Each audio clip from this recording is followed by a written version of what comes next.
to Holiday Romance here at Continual. I'm your host, Gail Z. Martin and Morgan Brice. And tonight we're going to be talking with romance authors about why we love holiday romance, as well as what we personally love to read, what we've written, and maybe share some secrets about what we really like to watch. So let's get started. AJ, tell us who you are. Hi, I'm AJ Sherwood. I write a little bit of everything. I primarily do fantasy, so high fantasy, urban, paranormal. I do have a couple of contemporaries. And I recently decided to play with Jocelynn Drake, and we did a Dragon Shifter series.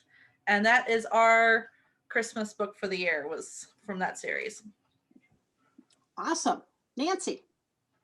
I'm Nancy Herkness, and I write contemporary romance and romantic suspense. My current series is called The Consultants, and I'm afraid at the moment it doesn't have a Christmas book included in it. Sorry about that. That's okay. Lynn.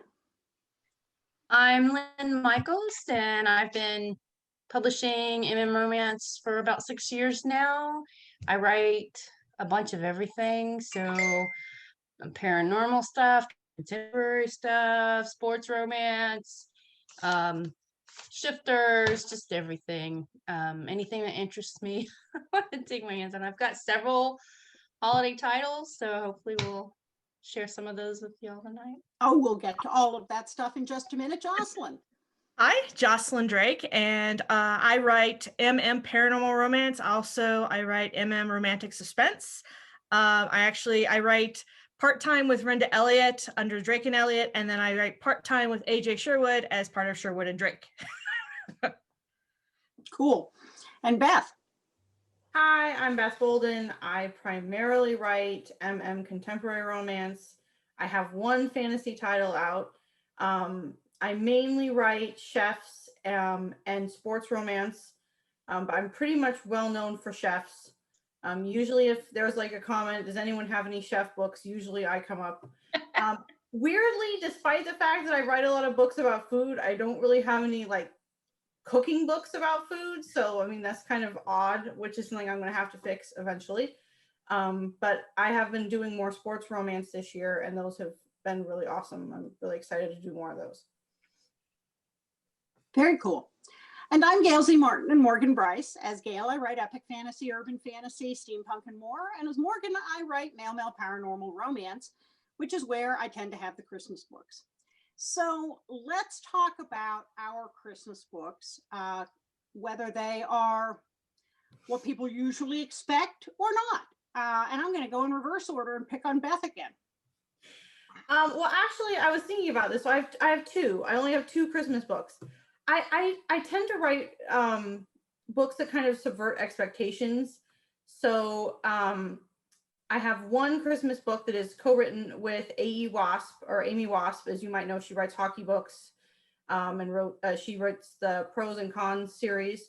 Mm-hmm. We wrote a book. I wrote a baseball player. She wrote a hockey player. They meet in the worst airport in the world, which is LaGuardia, and they get snowed in. And one of them is older and one of them is younger. And there's very much a kind of mentor-mentee mentality. And it was a really fun book to write. We really had a great time. I literally wrote it while we were driving across country, moving to North Carolina. So I would actually not recommend doing that. I'm literally sitting in the hotels at night, like typing furiously. My other book, that's a holiday book, is called Wrapped with Love. And that is a book about a football player and a chef. And it is a reunited lovers romance where it's kind of got a dual structure, in that I tell the story of how they met and started dating, and then they broke up, alternating with them reuniting in present time. And it's really fun. It takes place in LA, which is where a lot of my books take place. So there's kind of like palm trees with twinkly lights and tacos, and they basically end up working for the same company, and they have to kind of reconcile their history, as well as some very meddling friends who do a secret Santa that embroils them in further shenanigans. But those are my two holiday books.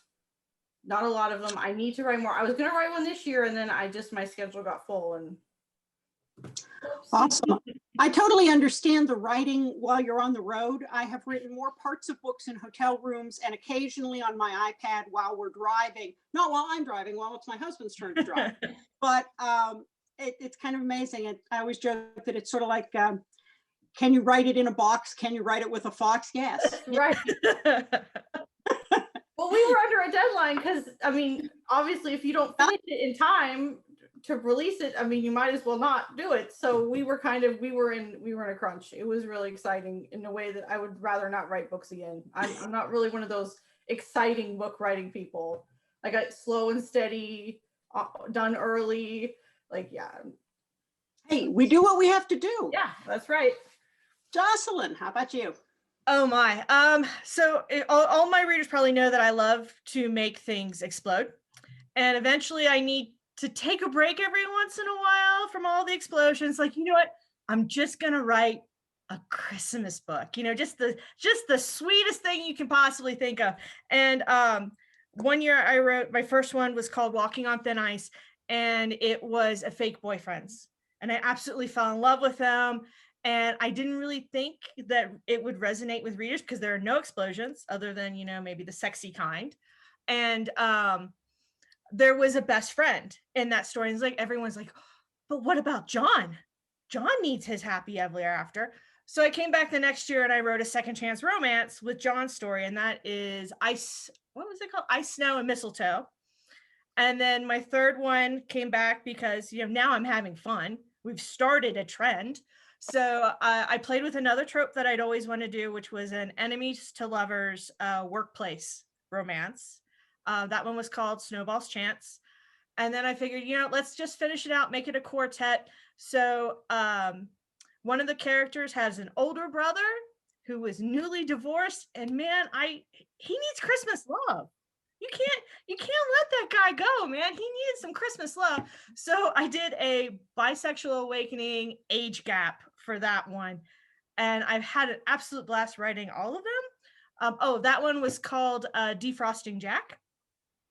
So, and then it was probably like fall when AJ tapped me and goes, we can sneak in a Christmas book this year. And I'm like, you're insane. No, we can do this. We can totally do this. Like, yeah, okay, let's do it. So I'm gonna let AJ talk about our dragons Christmas book, but that was the other one that's coming out this year. Oh, that all sounds like fun. Lynn. So I have 4 Christmas books. Whole Shot Christmas is in the Whole Shot series, and it takes a look at the first 2 characters, Davy and Tyler, later on in their relationship and how they're doing and some of the things they're struggling with. And it's fun. Those 2 are like always going at it.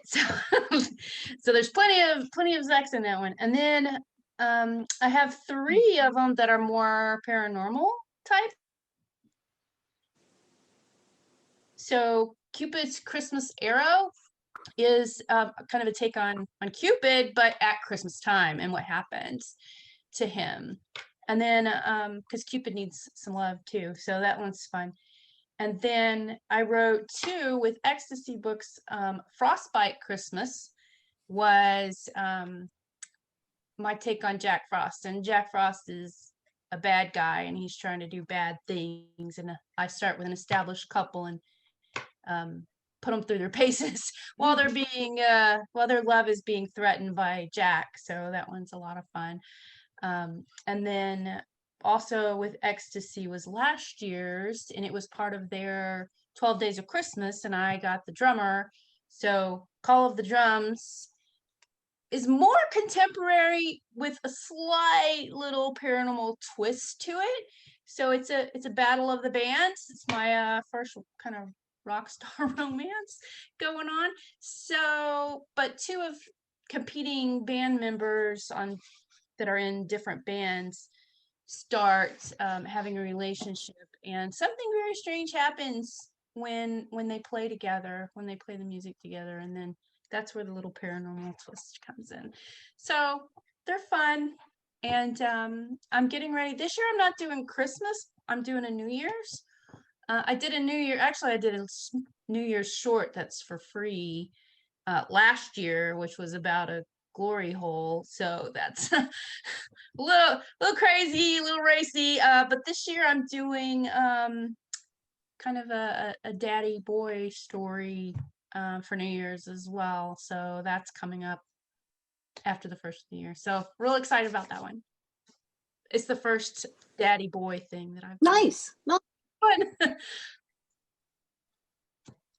Nancy, whether it's Christmas or winter or Christmas adjacent, how about you? Christmas adjacent. Well, I have two full-on Christmas novellas, which are about as different from each other as you can get. A Down Home Country Christmas, as you can tell by the title, is set in the country. It's set in West Virginia as part of my Whisper Horse series. I grew up in a little tiny town in West Virginia, so I set the series there. And this one's very community oriented. It's about when the favorite nativity scene, the town's favorite nativity scene, gets destroyed by a drunk driver. The town bands together to repair it, and it's got all the feels, and I had so much fun writing it. I mean, there's one scene that's so like schmaltzy, I couldn't even believe I was doing it, and I loved every minute of it. It just made me so happy. So that one was fun on that sort of aspect of things. And it's a single mom with two young daughters, and then the town cop, so it's like it's got all the small town stuff going on, which was tons of fun. And then I went to my Wager of Hearts series, and this is called The Irishman's Christmas Gamble, and it's set in Manhattan, and the heroine is a billionaire. So the hero is an internationally famous soccer player. So very sophisticated urban setting, and the billionaire chocolatier, who's the heroine, it's the Grinch trope. She doesn't celebrate Christmas. She hates Christmas. And so it takes the soccer player and love to introduce her to it. And it has a secret child in it, not baby, but child. So that one was fun for completely different reasons. All the billionaire stuff, being able to buy gorgeous Christmas ornaments to decorate the tree she never wanted to put up, and all that sort of thing. So I had a good time with them, I have to admit. That sounds like that sounds like a great time. AJ, we hear you have dragons for Christmas. I have dragons for Christmas. It's quite fun. So I do a little bit of a mix when it comes to Christmas stories. Like I do the books, but I also do other things. So let me start with the books. I've got two at this point. You've only seen one because the one that Jocelynn and I have written together obviously hasn't come out yet. That's a after Christmas release. The first one was Brandon's Very Merry Haunted Christmas. And I did not intend for that thing to launch a series. It did. I'm now working on book 3 of the series. But it's set in a real place. It's set in Eureka Springs, Arkansas, where he travels through a hotel. He's just there for a couple nights. He likes ghosts, so he thought it'd be fun to stay in a haunted hotel. He picks up a snow globe, takes it home, gives it to John for Christmas, and there's a ghost inside. And shenanigans ensue from there. It was just too much fun. Brandon started taking over my brain, so it's kind of how I have a spin-off series of my John's mysteries. And then I did poke Jocelynn at one point going, hey, Christmas story. But what she didn't mention to you is that while I'm poking her and messaging her, I'm walking in a mall that's 2 stories. I'm on the 2nd story, and behind me is my editor, who is like, I will push you off. We do not have time for another project. I will push you off. And I'm like, no, you love me. This is a good idea. So I had to kind of talk people into it. But I feel like it was a lot of fun. We've basically got a mage over in Georgia who's not sure if dragons are still alive yet or not, but he's got a scale. He knows how to do a finding spell. So he keeps using the scale to do a finding spell. And he keeps trying over and over because this finding spell have a limited range. And he's not sure if he's even in the right continent. And eventually it connects. And the dragon it connects to is like, who is tugging on my tail? I feel the tug. So he starts to follow the feeling to figure out who's got, a scale of his. And then, of course, more shenanigans ensue. We had too much fun just because we were taking them through Brussels and Germany, and it's Christmas, and there's Christmas markets, and yeah. We had to visit all the Christmas markets. All the Christmas markets. And all the, because that's how we roll. Yeah. Yeah. So non-traditional method, I actually do Christmas shorts every year. And what I do is I write like a 2-pager. It's something that's not very big, but I offer it to the fans. If you send me a Christmas card, I send you a card back with the short enclosed. And that has been amazingly fun just because I never know where I'm going to get a card. Like I've gotten cards from Japan, from Belgium, from the UK. It's amazing. And they have a lot of fun with it because they like to do the e-cards that they're international. And sometimes they'll send me bribes for more stories. So I get chocolate from around the world. It's not a bad deal. So every time I've told an author about this, they're like, can I steal this idea? And I'm like, it wasn't mine originally. I actually got it from a fan fiction author who does this all the time. Feel free. It's great for marketing, but it's also a lot of fun. Just as long as you keep track of the cards. I got a little overwhelmed last year. I wasn't on top of them as I should have been. And I got a little bit behind. This year, I'm hoping to stay on top of it. I'm not off to a good start. I hate to say it because I announced it November 2nd that I was doing the cards. And I didn't have any of the stories written yet. And I had like a dozen people instantly respond. I'm like, wait. They're not done yet. I need to write them first. So I'm supposed to get the proof copies back this weekend. Hopefully I'll be able to catch up at that point. Everyone Was loves also- a good Christmas story. Oh, go ahead. Oh no, I was just saying everyone loves a good Christmas story. So I could see why there's such high demand. Oh yeah. I mean, I don't have any dragons in mind, but my Morgan and Gale urban fantasy universes cross over. So all the characters know each other and they show up in each other's books. And so I've got basically 3 Christmas stories and then one after Christmas story coming in January. Lucky Town is in my Badlands series. It's got the skeptical cop and the psychic who are in Myrtle Beach most of the time hunting down supernatural killers. But this time, their first Christmas together, they go home to the cop's big Italian family in Pittsburgh. And so Simon, who's from a small, very WASP family in Columbia, South Carolina, where everybody is very proper and uses all the right dishes and has the forks in the right place, is overwhelmed by this family with 10 strapping boys, all of whom are cops, and his buff boyfriend is one of the little brothers, so he's getting in, chokeholds and noogies from his older brother, and this is a whole new side of things. And of course, it turns out there's a killer and a supernatural creature, and it follows them back to Myrtle Beach. Then the other one is also untraditional. It's in the Dark Rivers second book of the Witchbane series, and of course, I write about monster hunters, so there's always a monster. Merry Christmas. And it's also set in Pittsburgh, where Seth and Evan are looking for one of the witch disciples that they're hunting. And so they actually end up spending the actual holiday at with one of their monster hunting friends, who's a former priest who now runs a halfway house. And so they spend the holiday with Travis and Brent at the halfway house, helping to take care of all the people who are staying there and who are benefiting from the services, and so they keep them company. And then this last year, I collaborated with 4 other authors on Christmas at Caneham Castle. No, 7 other authors, Christmas at Caneham Castle. That was 7 authors, 7 different couples, 1 fictional castle in England at the same holiday ball. So we had to do a lot of coordination to make sure that we all reported where the 30-foot Christmas tree was, so it didn't end up moving all around the yard and everybody's story. Oh, look, it's over there. So we had to make sure we had all that right. Mine was the only male story, but everybody had a great time with it. And it actually used a couple from my Deadly Curiosities series that I write as Gale.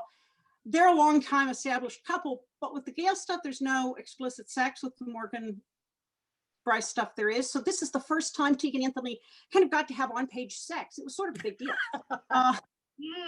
And so they got to go to the Christmas Castle. And then in January, I'm part of a multi-author big winter giveaway.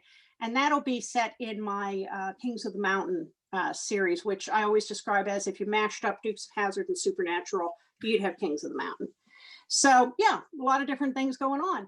Now, you've talked about the Christmas romances you've written, but when you put on your reader hat, what do you like to read when you're, in your blanket fort with your fluffy blanket and your pet and your hot chocolate or beverage of choice? What really just warms the cockles of your heart? Nancy? Do you mean specific books or sort of tropes? You can do either. Well, so I did homework for this panel. So I read some books because I decided I should sort of be up on the more current holiday stories. So I did Hanukkah because I was interested in that. Waiting for a Miracle by Jennifer Wilk, and 8 Nights to Win Her Heart by Ronnie Denholtz. And of course, it's interesting. The Hanukkah romances and Christmas romances use the 8 days, 12 days trope a lot. So these were both 8-day trope. I mean, obviously the title of this one, lighting the Hanukkah, the menorah, and it gives you this timeline, right? So 8 days to win her heart. So if you don't do it in 8 days, tough noogies, right? So those were a lot of fun, I have to say.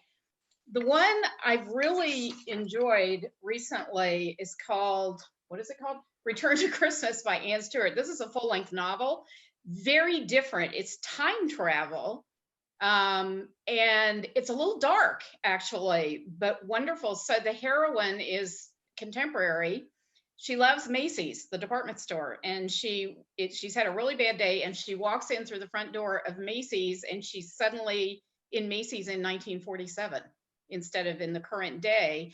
And there she meets this a man, Johnny Larson, who's the window decorator and display decorator, but he literally lives in Macy's because he was in World War II in the Resistance, and he has really severe PTSD, so he sort of hasn't been able to return to normal life in 1947. And it's really interesting. She deals a lot with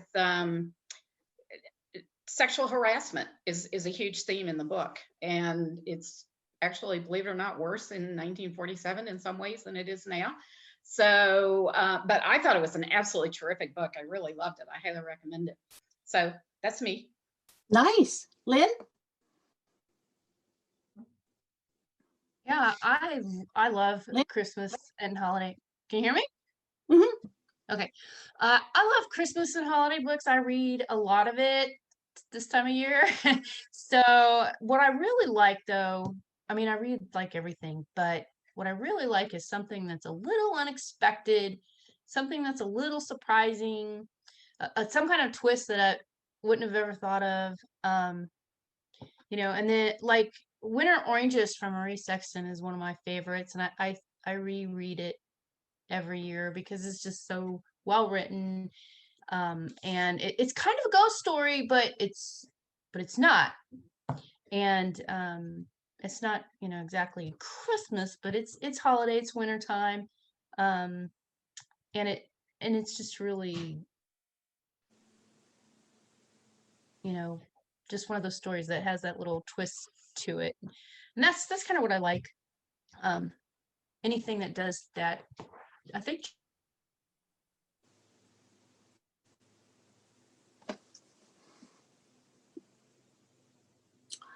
Okay. Our internet's dropping in and out tonight. Jocelynn, how about you? Oh my, I didn't do nearly as much homework as Nancy did, unfortunately. So I'm gonna wing it. Let's see. Gosh, I'm trying to think of where I've got like a secret love of Regency and Victorian Christmas stories. Way back when I love the anthologies where you get just a bunch of authors writing in the same time period. I don't know why that appeals to me. It's like old-fashioned Christmas. And I love those stories. I it's pretty much I like, the where somebody's in a horrible place and you're looking for that Christmas miracle. I want to see the Christmas miracle. I want to see one of the heroes swoop in and save the day and swoop the heroine or the other hero off his feet. And I want all the schmaltz. I want all of it. Just layer it on really thick. I'm trying to think more currently. God, I devour so many every year. One of my favorites that's just standing out in my head is May Archer's from the O'Leary series. I'm probably going to get the name wrong, but I think it's called The Night. Mhm. But it's got just like this tiniest hint of paranormal where it's like, is that really Santa Claus? Was that really magic or not? And I'm like, I love it. You can get away with so much more during Christmas because it's Christmas magic. So yeah, I tend to read all over the place, but yeah, those are some of my favorites. Very nice. Beth? So I was thinking my very favorite holiday story, I know that you guys have probably already talked about this at one point, is the remaking of Corbin Whale by Rowan Parrish. If you haven't read it, it is an incredible, incredible book. It is a Hanukkah book, but you're talking about magic, and magic like infuses that entire book. Like it doesn't ever get explicitly magical, but it feels very much like I forget the name of the type that's like it's like regular contemporary, but then there's like a magical element. But it never quite gets there. It's just the writing is so beautiful and lyrical, and it's just a really stunning story. And there's also some incredible baking that happens in there, which obviously is something that I'm interested in. The other thing that I really love, and I actually was lucky enough to read an early book, a book that's not out yet, but will be coming out, Brigham Vaughan's Cabin Fever. I love a snowed in trope. Man, if they're stuck in the same room and there's only one bed, I am like there, like 100%. I actually wrote a book that is that story. It's just not a Christmas book, but it takes place in like January and they're snowed in this horrible snowstorm. And there, I can literally read 1,000 variations of that because it never gets old. Like, especially that moment where they go, oh, there's only one bed. And I'm like, yes. So that Brigham Vaughan's book is definitely kind of like that snowed in, like we're stuck up here, we're in this beautiful magical bubble and nothing can really touch us. And I think there's like a beautiful, like kind of subtle magic in that. And of course, then all hell always breaks loose whenever the bubble is broken. But it was a really good book. You guys should check it out when it comes out. I'm like becoming Brigham's like PR person apparently. But those two, Cabin Fever by Brigham Vaughan and the remaking of Corbin Whale by Rowan Parrish, two very high up there on my list for Christmas books. Very nice. I'm an absolute sucker for Christmas series. So every year, everything in Vale Valley.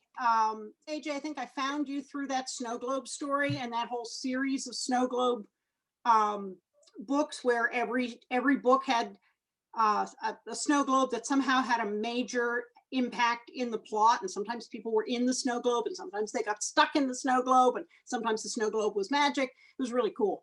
There was another series that dealt with the Christmas angel, again multi-author, where there was a wooden carved Christmas angel and it kind of came to the person who needed it the most, and the book series moved through time as each person got their angel and eventually found their true love. I am a total sucker for that. And then one standalone, Merry Christmas, Mr. Miggles by Eli Easton. Just, it is just so warm and cozy and comfy and lovey and just, it's a good time read. So those are some of mine. But yeah, if I can read my way through an entire Christmas series with a common thread, I am very, very happy. AJ. Funny story. So I started reading Mail pairings when I was like 21, 22. And I started with manga. And then I went to fan fiction. And I did not know that you could actually buy a book, a male paired book, until like 4 years ago. That was news to me. So I actually started really reading the books 3 months before I published Fourth Point of Contact. So I'm way catching up. Like there's so many different authors I haven't read. There's so many, my TBR list is not, that's not pretty. So at this point, I only got to read like 3, I think, from last year. Snowball's Chance was one of them. I didn't realize that was book 3. I need to now go back and read the first 2. There was one I read that was really stupidly cute. It was a vampire who was basically the Santa Claus without intending to be. He just kept donating to different children's orphanages and different drives, and I can't now remember the name of it, but I read it on KU and I was like, oh, this is really cute. And like an idiot, I didn't either buy it or write down the title, so now I have to go find it again. And then I think the only other one that I read that it wasn't really Christmas themed, but it was set in winter, was Lucy Lennox's Hay. Mm-hmm. Yeah, that was really good as well. But unfortunately, by the time that we hit Christmas season, I was crazy busy trying to get Brandon's out, so I didn't get a chance to read much. And now I have even more Christmas stories to catch up on. It's all good. Yeah. And yes, I have a purring cat in my lap because I'm allowed to do absolutely nothing in this house by myself.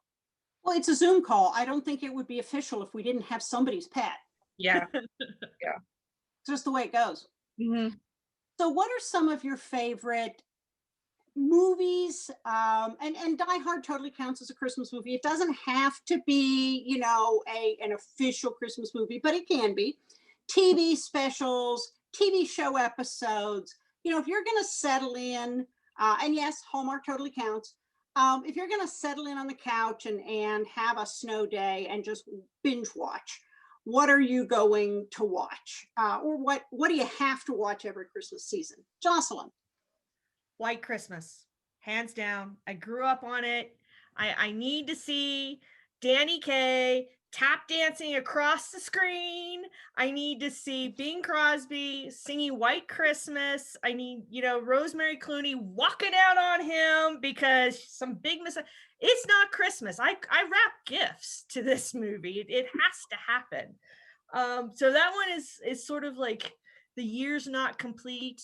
My family has a tradition. We have to watch Christmas Vacation because in so many ways that is my family. And like romancy, I know this isn't a very popular one among people, but I swear Love Actually just gets me. There's certain parts where I'm like, Alan Rickman, I love you, but I'm so mad at you right now. But I do love that movie. All right. Lynn. Hey, He's back. You guys are troopers with some of this internet craziness that just goes with Zoom. So thank you for that. But how about you, Lynn? What are some of your favorites? are we talking about Christmas movies now? Movies, TV shows, holidays, whatever you have to watch. Yeah, oddly enough, I don't watch a lot. I don't watch a lot. I do like the classic kids Christmas movies like Rudolph and all of those. I like to watch those, but I don't do a lot of watching Christmas specials or Christmas movies, honestly. I'd rather read it. I've read them all. I like to do the reading, but I don't really watch a lot of TV Christmas movies or whatever. So I can only think about like the classic kids stuff. I watch them with my grandkids. That's cool. Nancy? Well, I think Jocelynn and I were twins separated at birth because she picked my 2.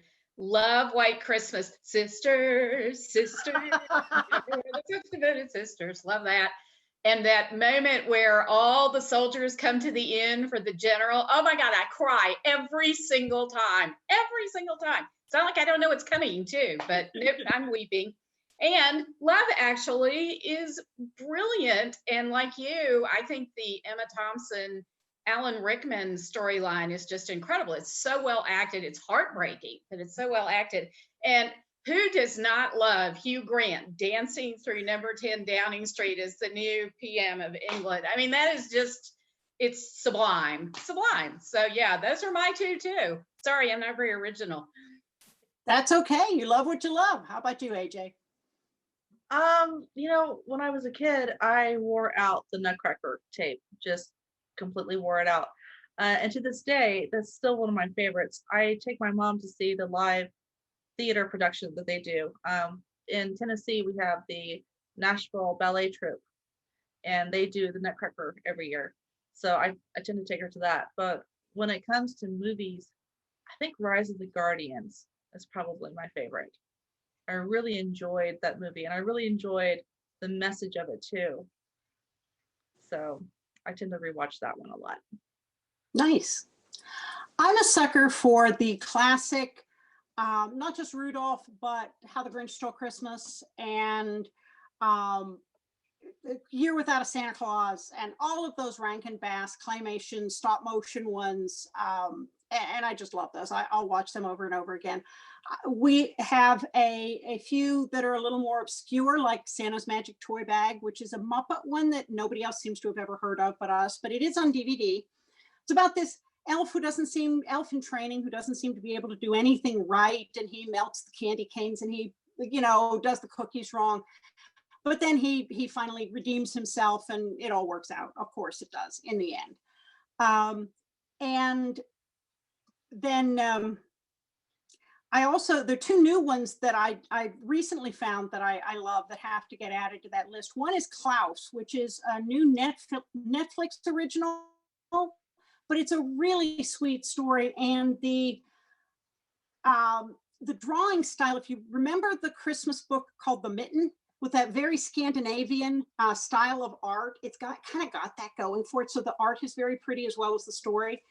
And then there's one called Arthur Christmas, and he's Santa Claus's youngest son, and he's not supposed to inherit the family business when Santa retires. It's supposed to go to his very corporate, we have to do everything by the metrics brother who really doesn't have Christmas in his heart.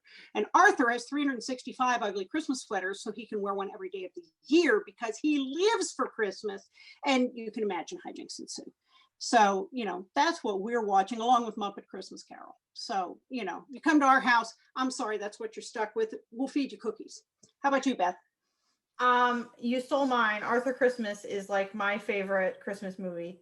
I love that they managed to make Christmas logistically possible. Like that is just like the coolest freaking thing I've ever seen. I'm like a big fan of logistics, so that does it for me every time. Plus it's a really heartwarming story. Obviously White Christmas too, in my book Wrap with Love, they literally have a White Christmas watch-a-thon, and they reenact the sisters dance in the book. So that's how much I love it. Other movie that I have to say is Elf, because Will Ferrell is very hit or miss for me, but he is really good in that movie, and it's very, very heartwarming and sweet, and also very sweet if you have seen any the scenes of him eating like the syrup over the spaghetti, and that is kind of just crazy. But that's my husband.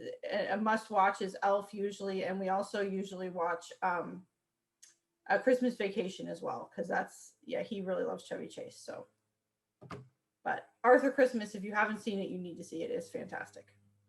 It is. I'll second that. Well, folks, believe it or not, we are pretty much close to the end here. I'd love to have everybody go around and tell us where they can find you online. And if you do have a new Christmas story coming out or just one you'd like to remind us about, tell us about it. And that way it's fresh in our memory. AJ? Okay, so you can find me on Facebook. I have a group called AJ's Gentlemen. I'm very active in that, and you can message me there. I also have a website, ajsherwood.com. My Christmas book with Jocelynn is called Wish, and it will be out 1st of January, I think is what the due date was. Yeah, 1st of January. And it'll be a free giveaway on Prolific Works for a bit. We have mages, dragons, castles, all the good stuff. Sounds good. Nancy. I'm in all the usual places. Well, no, actually, probably fewer than most. I'm on Facebook, and I have a website, nancyherkness.com, and I have a newsletter. If you sign up for my newsletter, you get the Irishman's Christmas Gamble for free. So sign up for my newsletter. You can do that on my website. And thank you very much for having me. Nice. Nice. Very nice. Lynn. Hi, yes, I'm on Facebook. I have a readers group, Lynn's Looney Bin, and they're a very interactive, crazy bunch. So they're fun there. Also, LynnMichaelsWrites.com for my website. I'm also on Instagram and all the rest of them too.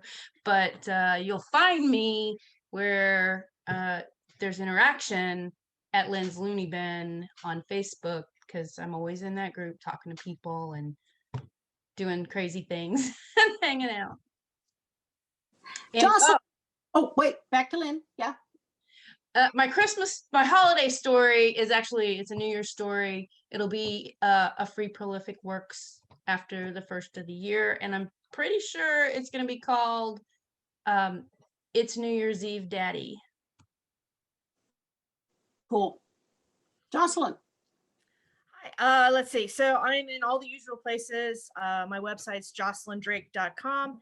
And then I'm on Facebook, Twitter, Tumblr, Instagram, Jocelynn Drake, awesomeness. No, Jocelynn Drake. And then I have a reader group with Renda on Facebook, which is Unbreakable Readers. And let's see, for books, let's see, I have Breath with AJ that's coming out at the beginning of January. And then this year I've also bundled all of my Christmas novellas together into one wonderful bundle. So you can read all 4 novellas in one shot. It's awesome. And Beth. I am also in all the usual places, but most active on Instagram at Beth Bolden Author, and also on Facebook, Beth's Boldest. I'm at bethbolden.com. You can sign up for my newsletter there. I also, not surprisingly, have a New Year's Eve story coming out for the Winter Wonderland giveaway, which will tie in with my brand new food truck series. So that'll be really exciting. It's called Kiss and Tell.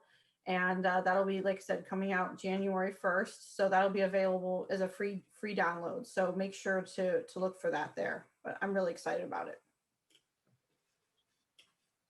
Sounds like fun. I'm real easy to find also as Gail Z. Martin and Morgan Brice, both of those.com. I'm on Facebook. I'm on Twitter.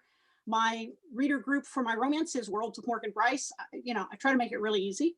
And in that Winter Wonderland giveaway in January, I've got a Kings of the Mountain Christmas story called The Christmas Spirit. And since I write about ghost hunters and monster hunters, you can be sure it will be a real spirit. Folks, thank you so much for being here with me and for braving the crazy internet and a few little, disruptions in there, but you guys have all been troopers, and thank you so much for that. Thank you folks also for watching and listening. We will be back with more holiday romance here on Continual.